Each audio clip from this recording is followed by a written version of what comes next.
Write an equation of the line parallel to x plus 7y equals 6, and that passes through the point 5, 9. So we're given a point, and we're given a line that it has to be parallel to.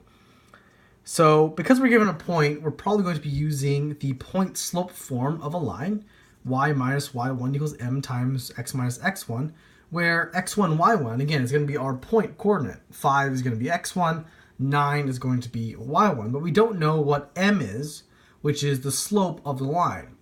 But we do know that this line has to be parallel to this line here, the equation of this line.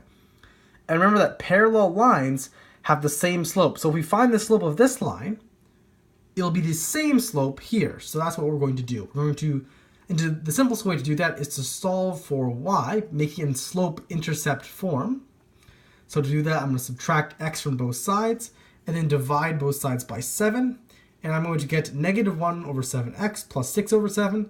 Remember that in this form, right, which typically characterized as mx plus b, m, that's the slope, the coefficient of x. So our slope here is negative 1/7.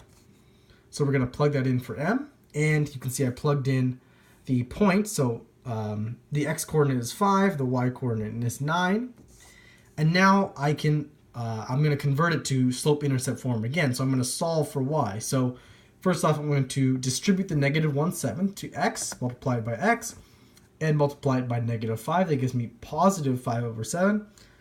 And finally, I'm going to add the 9 to both sides of the equation because I want to isolate y. And if you add the fractions, 5 over 7 plus 9 will give you 68 over 7. And so this equation is your final answer. Here's a graphical representation. The red line is the answer. The green line is the line that has to be, the red line has to be parallel to, and the orange point is the point that the red line has to pass through.